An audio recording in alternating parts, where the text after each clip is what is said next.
Seminar का जो शुभारंभ हुआ है, अभी वर्तमान के सत्र में मंच पर और सामने विराजमान पूज्य संतों के चरणों में वंदन करता हूँ। कार्यक्रम की अध्यक्षता कर रहे श्री अविनाश सिंह गहलोत, राजस्थान सरकार के कैबिनेट मंत्री, श्री मदन जी दिलावर, आप भी राजस्थान सरकार के कैबिनेट मंत्री, अन्य समस्त विशिष्टजन, कार्यक्रम में उपस्थित प्रबुद्धजन, माता भगिनी, आप सबको भी सादर प्रणाम, नमस्कार, नून प्रणाम। तो एक बार जयकारे से शुरुआत करेंगे। बोलिए जंबेसर भगवान की, माँ अमृता देवी की। तो आज इस कार्यक्रम के लिए एक बात तो मैं पहले कह देता हूँ, मदन जी बहुत तनाव में थे, इसलिए एक बात छूट गई उनकी। तो वो जो कहने आए थे वो भूल गए। वो था कि एक देश एक पेड़ माँ के नाम। ये इन्होंने पूरे देश भर में और राजस्थान में विशेष मुहिम चला रखी है, तो इसलिए इनकी बात मैंने आपके सामने रख दी।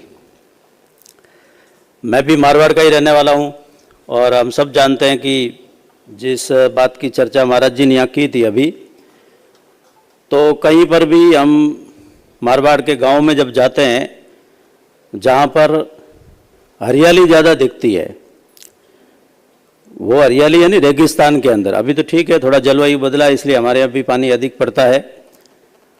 तो जहाँ अधिक हरियाली दिखती है और विशेष करके खेजड़ी के वृक्ष दिखते हैं और निर्भय होकर के जिन गांवों के अंदर, खेतों के अंदर और हिरण है वो विचरण करते हुए दिखते हैं, बड़ी संख्या में मोर, अन्य पक्षी, पशु बहुत स्वतंत्र रूप से, और वहाँ रहने वाले लोग बिल्कुल एकदम सफ़ेद गणवेश में दिखते हैं। तो वो ऐसा कोई भी गांव या वर्ग दिखता है तो एक अनायास सबको लगता है कि ये सब विष्णुई समाज के लोग होंगे। और उस परंपरा को प्रारंभ करने वाले ऐसे हमारे जंबेसर भगवान। तो मैं आया उस समय थोड़ी यहाँ चर्चा चल रही थी, हालांकि आज विषय इतने सारे रखे गए हैं और इतने बड़ी संख्या में जब मुझे ये सारा मिला कार्ड, तो मैंने के जी को मैसेज किया कि ये 100 के लगभग वक्ता है और यदि श्रोता वही है और 2 दिन उनको सुनना है तो कोई चिकित्सकों की व्यवस्था जरूर कर देना कि लोग बेहोश भी हो सकते हैं। तो इतनी हैवी डोज है वो तो कोई झेल नहीं पाता। हम भी जानते हैं कि एक आदमी अधिकतम उसकी जो सिटिंग पावर होता है, वो सुनने की ग्राह्य शक्ति है, वो 1 घंटे की रहती है। 1 घंटे से अधिक यदि आप उसको कुछ सुना रहे हो तो ये जबरदस्ती है, लेकिन वो जबरदस्ती मैं भी आपके साथ कर रहा हूँ क्योंकि घंटा तो हो ही गया। और मैंने इनको पूछा कि इतने लोग यदि बोलेंगे तो उनके समय का कोई विभाजन किया है क्या, तो मेरे को कहा कि आप फ्री टाइम है, लेकिन मैं इतना नहीं बोलने वाला हूँ, इसलिए आप ज़्यादा तनाव ना करें। लेकिन अपने देश के अंदर जिस भक्ति आंदोलन की एक बात चल रही थी, तो जब हमारे कहते हैं कि उत्तर भारत में जब ये भक्ति आंदोलन प्रारंभ होता है, यानी आज के जिनको हम लोक देवता कहते हैं, तो एक बड़ी श्रृंखला है, विशेष करके अपने राजस्थान के अंदर, जिनका जन्म किसी भी अलग जाति में, परंपरा में, मतपंथ संप्रदाय में हुआ होगा, लेकिन उन्होंने कार्य केवल अपनी जाति के लिए नहीं किया। और वो ऐसे सामान्य मनुष्य थे दिखने के अंदर, बोलने में अंदर, लेकिन उनके जीवन की तपस्या, साधना, उनका जो उच्च आदर्श थे, उसके कारण से वो मानव होते हुए भी देव बन गए और इसलिए आज हम उनको देवता के रूप में पूजते हैं। तो ऐसे लोक देवताओं की ये धरती अपनी राजस्थान की है, वैसे तो सूरमाओं की है लेकिन आज वो विषय नहीं है।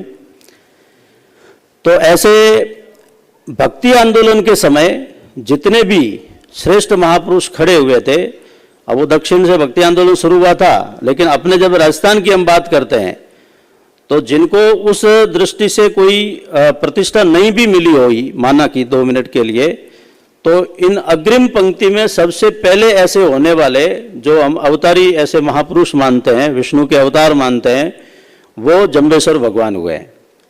और इसलिए उन्होंने अपने जीते जी जो नया एक पंथ प्रारंभ किया। तो ठीक है, बाकी सारा विषय तो आ ही रहा है। जंबेसर भगवान के 29 नियम हैं, उसकी एक व्यापक चर्चा हुई है यहाँ पर। 120 के आसपास उनकी और शब्द की वाणियाँ हैं।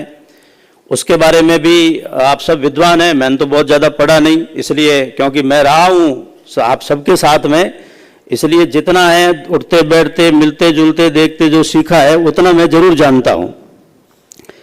और इसलिए जाम्बानी साहित्य का विषय आता है तो आज वो समृद्ध तो बहुत है, लेकिन मेरा आपसे निवेदन है कि उसको हमने यानी विशेष करके विष्णुई जो विद्वान है, विष्णुई जो साहित्यकार है, उन्होंने बहुत सीमित करके रखा हुआ है।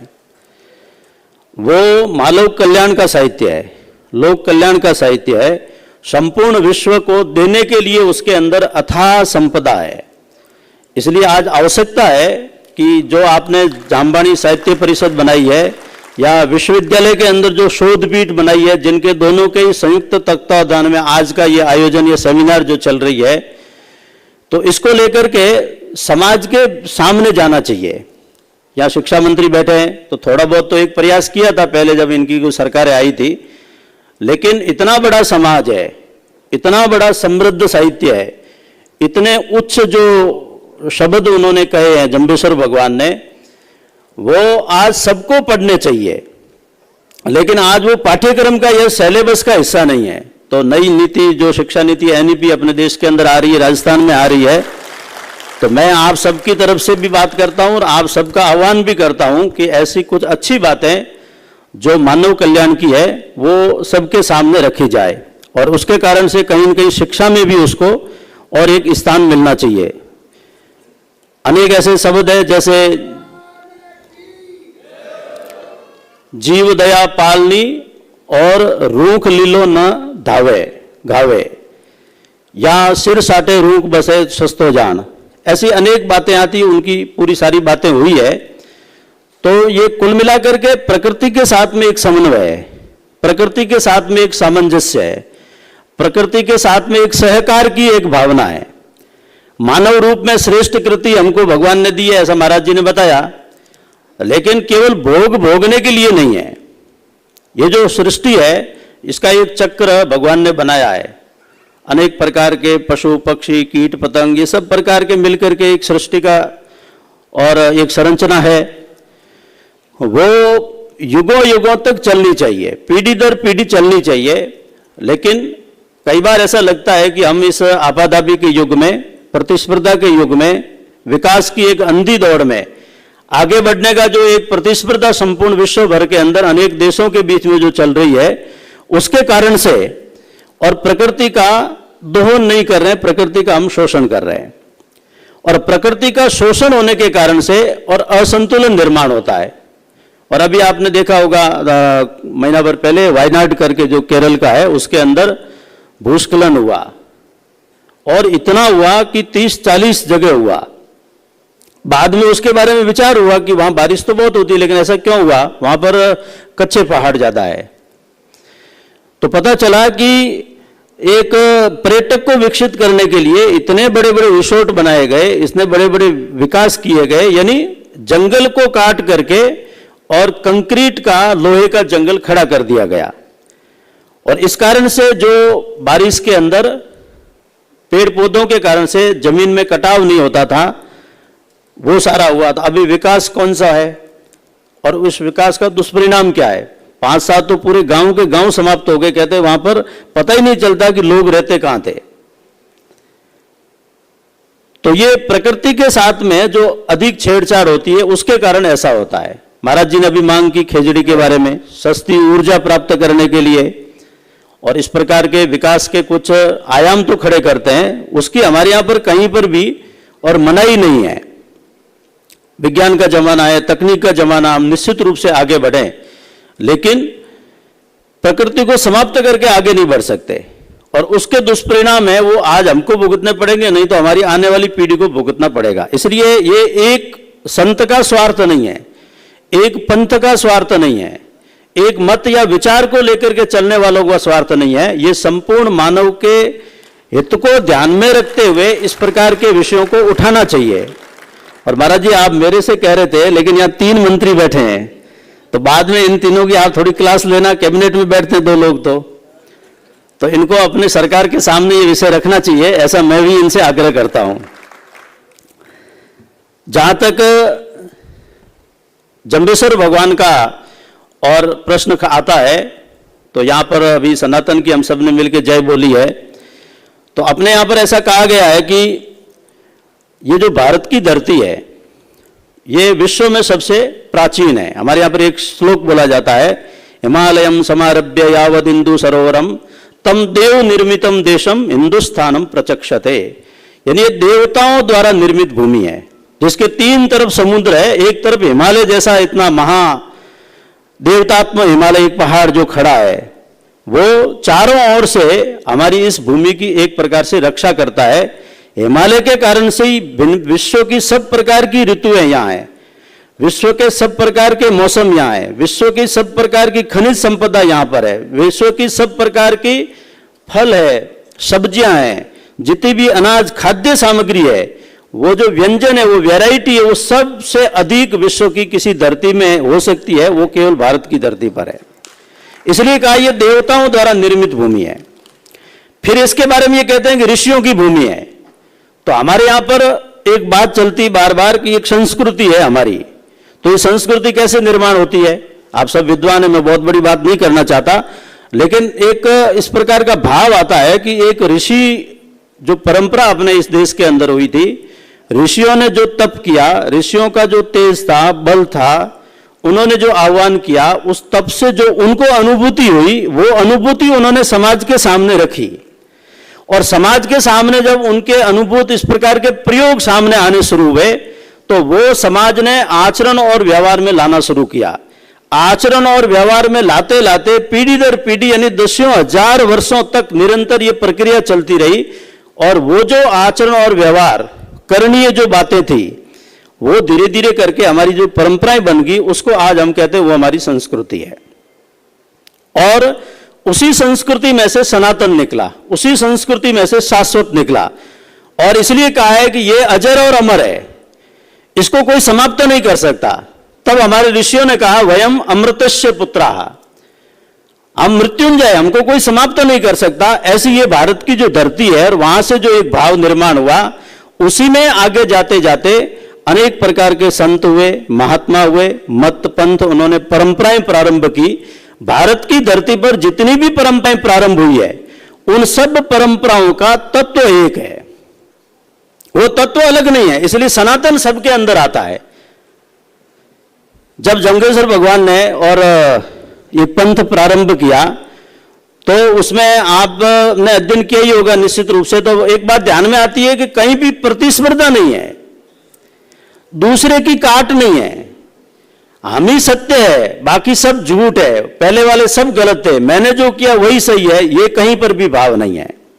एकम सद विप्रा बहुधा वदंती, इस भाव से ही विष्णुई इस पंथ और परंपरा का जम्बेश्वर भगवान ने शुभारंभ किया, प्रारंभ किया। और इसलिए कहते हैं कि हमारा तत्व है, जैसे हम बोलते हैं सर्वे भवन्तु सुखिनः। आज यदि बुद्ध धर्म के अंदर आप जाएंगे, जैन धर्म में जाएंगे, सिख धर्म में जाएंगे, जो भी परंपरा भारत की धरती से प्रारंभ हुई है, सब में यह भाव है, क्योंकि तत्व एक है। मार्ग उन्होंने अलग तय किया होगा, पूजा का तरीका अलग बदला होगा, साकार है, सगुण है, निराकार है, निर्गुण निराकार है, द्वैत है, अद्वैत है, सब प्रकार की परंपराएं इस धरती पर चली है, लेकिन कभी किसी ने दूसरे का विरोध नहीं किया। और इसलिए हम ये कह सकते हैं कि हमारी सारी परंपरा और भगवान जम्बेश्वर में भी दिया हुआ जो भाव या मंत्र है, जो शब्द है, वो भी किसी के विरुद्ध में नहीं है, किसी के प्रतिस्पर्धा में नहीं है, किसी की काट नहीं की है। उन्होंने एक जो लकीर थी, पास में अपनी एक लकीर खींच दी। कहते हैं ना कई बार, किसी की लकीर को छोटा मत करिए, काटने की आवश्यकता नहीं, आप अपना काम करिए, आप अच्छा करेंगे तो आपका काम दिखेगा। और इसलिए इस प्रकार से उन्होंने जो अभी महाराज जी ने बोला था, पहले क्रिया आप कमाइए तो औरा में फरमाइए। तो इसका भाव क्या होता है? तो भाव ये होता है, केवल उपदेश नहीं कर्म रूप साधना, मन वाचा कर्म से सदैव एक रूप हो। आप केवल उपदेश मत दीजिए, केवल भाषण मत दीजिए। तो जम्बेश्वर भगवान ने भी शोध करके देखा है, जिसको आज की भाषा में रिसर्च करना कहते हैं। प्रैक्टिकल किया जाता है, लेबोरेटरी में जाते हैं, अनेक प्रकार के लैब में प्रयोग होते हैं। जो शोध करता है वो रिसर्च करते हैं, वो करने के बाद में समाज के सामने रखते हैं। तो ऐसा ही अपने ये सारे जो 29 नियम है, जितनी भी प्रकार की परंपराएं बताई है, तो इन सब के अंदर भी कहीं न कहीं और इस प्रकार का एक भाव आता है। हमारे सनातन के अंदर हम देखते हैं तो एक श्लोक बोला जाता है, मातृवर्त परदारेषु प्रद्रव्येषु लोष्टवत आत्मवत सर्वभूतेषु यह पश्यति स पंडितः। पराई स्त्री ये मां के समान है। आज 11 सितंबर है, इसलिए मैं स्मरण करूंगा कि शिकागो के विश्व सम्मेलन में 11 सितंबर को स्वामी विवेकानंद ने और वो जो भाषण दिया था, एक संक्षिप्त छोटा सा, पूरी दुनिया को बता दिया कि भारत क्या है, हिंदू क्या है, सनातन क्या है। वो 11 सितंबर है। उन विवेकानंद जी की घटना आती जब अमेरिका के अंदर उन्होंने प्रसिद्धि प्राप्त की, तो अनेक लोग उनके और एक प्रकार से वो उनकी प्रसिद्धि के कारण से फॉलोअर्स के रूप में बन गए। उनको लोग पसंद करते थे, उनका भाषण सुनना चाह रहे थे। तो एक दिन कहते हैं स्वामी जी कहीं बैठे थे, तो एक सुंदर युवती आई और आकर के उसने आज की भाषा में उनको प्रपोज किया और कहा कि मैं चाहती हूं कि आप जैसा सुंदर पुत्र मेरे होना चाहिए। तो स्वामी विवेकानंद कुछ सेकंड के क्षणों के लिए बिल्कुल एकदम किम कर्तव्य विमूढ़ हो गए। उनको कोई उत्तर नहीं सूझा, ध्यान लगा करके बैठे, तुरंत खड़े हुए, खड़े होकर के उस युवती के चरण स्पर्श कर लिए और क्या कहा कि मां मेरे जैसा 19 होगा, मैं ही क्यों नहीं तेरा पुत्र हूं। तो वो चूंकि अलग उद्देश्य से आई थी, इसलिए वो बड़बड़ाती हुई वहां से चली गई। आज ये शिक्षा देते हैं क्या हम? तो बोलना आसान होता है, हमारे धर्म की जो बातें होती है उन बातों को आज समाज के सामने रखना पड़ेगा। मातृवर्त परदारेषु, आज जो व्याभिचार बढ़ रहा है, अनाचार बढ़ रहा है, रोज इस प्रकार की घटना होती है जो मानवता को शर्मसार करने वाली है। हमारे संत महात्मा श्रेष्ठ लोग बोल नहीं सकते, उनको बोलते हुए भी शर्म आती है। ऐसा व्याभिचारी हमारा समाज कैसे हो सकता है? हमारा समाज मतलब जो मानव है, तो नर नारायण भी बढ़ सकता है, नर नराधम भी बन सकता है। हमारी संस्कृति ने हमको क्या बनाया? नर से नारायण की ओर। आदमी चाहे तो वो देवता भी बन सकता है, और ऐसे देवताओं के कारण से आज हम यहां पर इस प्रकार का और एक आयोजन करते हैं। दूसरा है परद्रव्येषु लोष्टवत, पराया धन है वो मिट्टी के समान है। हमारे यहां एक पुरानी कथा आती है कि ये दो पति पत्नी थे, रांका और बांका, वो जा रहे थे। तो जाते जाते वो बड़े शीलवान लोग थे, तो अचानक वो जा रहे थे तो पति आगे चल रहा था, तो पीछे देखा पत्नी थोड़ी दूर थी। तो उसको लगा कि कहीं ये मेरी पत्नी उठा नहीं ले, क्योंकि हमारा नहीं, पराया धन है ये। तो उसने अपने पैर से उसके ऊपर मिट्टी डाल दी। तो पत्नी ने देख लिया, पूछा नाथ क्या कर रहे हो? कि नहीं नहीं कुछ नहीं। तो उसने कहा नहीं मैंने देख लिया। अरे आप मिट्टी पे मिट्टी डाल रहे हो। यानी पति के मन में यह था कि कहीं पत्नी का मन न ललचा जाए, लेकिन पत्नी तो उससे भी आगे निकली कि तुम मिट्टी के ऊपर क्यों मिट्टी डाल रहे हो, हमारे लिए तो मिट्टी है। परद्रव्येषु लोष्टवत आत्मवत सर्वभूतेषु। अब ये आता है जीव दया, प्राणी मात्र को जीने का अधिकार है, जो जन्मा है उसके मानवाधिकार है मनुष्य के, लेकिन पशु पक्षी को कौन देगा? जीव जंतु को कौन देगा? इसलिए सनातन के अंदर, हमारे हिंदू धर्म के अंदर हमारे पूर्वजों ने कहा है हम पेड़ों को पूजेंगे, पत्थरों को पूजेंगे, नदियों को पूजेंगे। क्यों? क्योंकि हम प्रकृति पूजक हैं। संपूर्ण सृष्टि में जो भी भगवान ने जो दिया है उस सबको सर्वाइव करने का अधिकार है। प्रकृति पंचभूतानि ग्रह लोका स्वरास्त तथा दिशा कालस्थ सर्वेशम सदा कुर्वन्तु मंगलम। सभी तत्वों की यदि कोई चिंतन किया है, सबकी रक्षा होनी चाहिए, क्योंकि सृष्टि के लिए विशेष करके मानव के लिए वो आवश्यक है। उसकी चिंता यदि किसी ने की है तो वो केवल और केवल भारत की धरती है। और इस कारण से जम्बेश्वर भगवान जैसे संत इस धरती के ऊपर और निरंतर आगे की तरफ पैदा हुए। एक मैंने और पढ़ा, तो रावल ऋणकरण सन उनके बेटे थे, वो गादी पर बैठे। तो उस काल के अंदर हम सब जानते हैं कि सिंध के मार्ग से अपने यहां पर जब मुस्लिम आए, इस्लाम के मानने वाले लोग आए, तो उन्होंने व्यापक धर्मांतरण किया, मार काट मचाई। गुरु जम्बेश्वर भगवान के ही समकक्ष है, थोड़े बाद के बाबा रामदेव है, उनका जीवन भी आप पढ़ेंगे तो वो सारा ऐसा ही मिलता है। तो उस समय उन्होंने, कहते हैं सिंध में जो भाटी राजपूत थे वो अनेक मुसलमान बन गए थे, तो एक यज्ञ किया था। उस यज्ञ का नाम था जैतबंद यज्ञ। जैतबंद यज्ञ करके और उनको यहां बुला करके सबकी हिंदू धर्म में वापसी करवाई। ये जो प्रेरणा है ये जंबेश्वर भगवान की थी।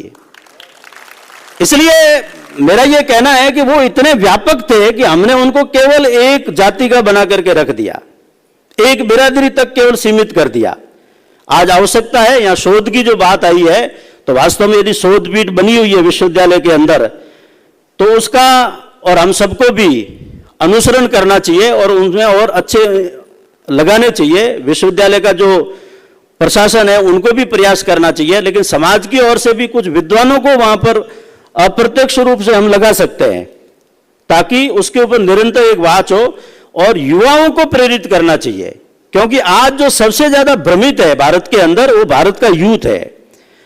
भारत का जो परंपरागत समाज है वो भ्रमित नहीं है, वो तो अपनी संस्कृति को लेकर जी रहा है, परंपराओं को लेकर के जी रहा है, अपने संस्कारों को लेकर के जी रहा है। हमारे घर परिवार में माता बहनें चाहे वो अनपढ़ भी क्यों न हो, कभी स्कूल के आगे से क्या पीछे से भी नहीं निकली होगी, उसको भी पता है तुलसी हमारी मां क्यों है, उसको भी पता है ये पीपल को क्यों देवता मानते हैं, वड को क्यों देवता मानते हैं, क्योंकि ये 24 घंटे ऑक्सीजन देते हैं। आज यदि पाश्चात्य जगत के 4 वैज्ञानिक बोल देते हैं तो हम उनकी जय जयकार करने में लग जाते हैं और अपने पूर्वजों को रूढ़िवादी कहते हैं, कुरीतिवादी कहते हैं। उस समय हमको सोचना पड़ेगा।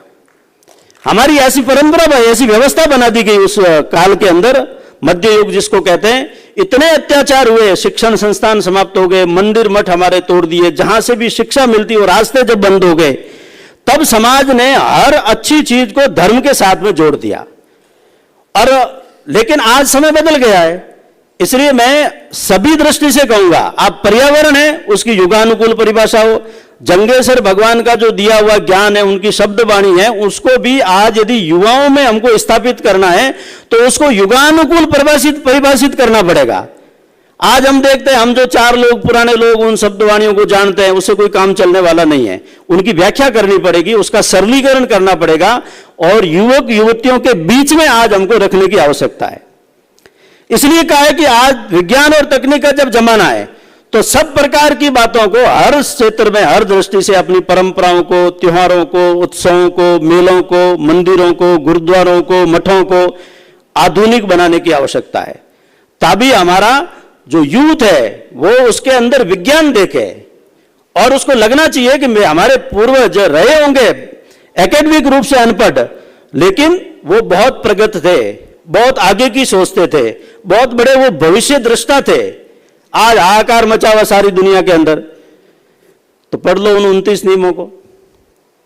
लेकिन विषय आता है कि आज उसका पालन होता है क्या, और यदि पालन नहीं होता है तो हम सबके लिए ये बहुत बड़ा एक चिंता का और एक इस प्रकार का सबको मार्गदर्शन करने वाली बात है कि इन बातों का हम युगानुकूल प्रयोग करें। ठीक है, कुछ कालबाह्य बातें होगी, मुझे भी पता है। जब हमारे घर में कोई भी विष्णोई बिरादरी का व्यक्ति आते थे तो 60-70 साल के भी होते थे तो खुद रोटी बना के जीमते थे। अब ठीक है, वो पुरानी बातें हो गई, अब वो निभ नहीं सकती, क्योंकि एक अलग प्रकार का जमाना आ गया। ऐसी और जितनी बातें, मैं नहीं कहता उनको छोड़ना है, उसमें संशोधन किया जा सकता है। हमारे यहां पर शास्त्रों में भी संशोधन करना शास्त्रार्थ होता आया है। युगानुकूल रहे हम हर युग के अंदर। कुछ बातें जो कालबाह्य होगी हमने छोड़ दी है, इसलिए हम नित्य नूतन चिर पुरातन है। इसलिए लोग हमारे ऊपर अंगुली नहीं उठा सकते। जो उठाते हैं वो ना समझ लोग हैं, वो किसी भ्रम के जाल में फंसे हुए, वो किसी षड्यंत्र का शिकार हो गए। इसलिए अनर्गल इस प्रकार का प्रलाप करके भारत की परंपराओं, सनातन को और यहां के सब प्रकार के दर्शन को लेकर के अंगुली उठाते हैं। क्यों? क्योंकि वो पढ़ते नहीं, केवल सुनते हैं। आजकल ज्यादातर वो सोशल मीडिया की भाषा ही जानते हैं। और इसलिए आज एक बहुत बड़ा अवसर है कि जब इतने बड़ी संख्या में विद्वान लोग जब यहां एकत्र हैं, लगातार सत्रों में चिंतन हो रहा है, तो बहुत बड़ी विद्वता की बातें न करते हुए मैं तो यही कहूंगा कि जब हम बोलते हैं कि देश हमें देता है सब कुछ, हम भी तो कुछ देना सीखें। इसलिए सब हमारे लिए बना है, इसलिए हम ये भी प्राप्त कर लेंगे, ये भी हमारे लिए, ये भी, ऐसा नहीं है। देने का भी एक समय होता है। ये भी भगवान जंबेश्वर ने कहा है समाज को देने के लिए। तो देने का जब समय है तो देने के बारे में हम विचार करें, क्योंकि मनुष्य को छोड़ करके बाकी जितने भी सृष्टि में हैं वो सब परमार्थ के लिए जी रहे हैं। नदियां न पिए कभी अपना जल, वृक्ष न खाए कभी अपना फल। खाते हैं क्या? तो कहा है कि अपने तन को, मन को, धन को, देश को दे दे दान रे, ये वो सच्चा इंसान।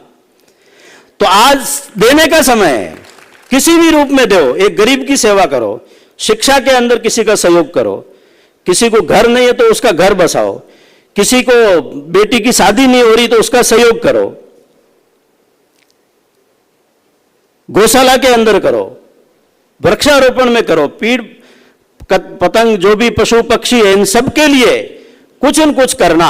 जब निरंतर हम कुछ न कुछ इस रूप में करते हुए आगे बढ़ेंगे तो हम सबको लगेगा कि हमारा जीवन सफल है। भगवान ने एक अच्छे मानव के रूप में सृष्टि पर हमको भेजा है, तो केवल मैं और मेरा परिवार अपना स्टैंडर्ड ऑफ लिविंग उठाने के लिए अपने परिवार तक सीमित रहने की बजाय कुछ मैंने किया है, और इसलिए मैं बाद में कह भी सकता हूं कि ये काम मैंने कुछ हट करके किया है।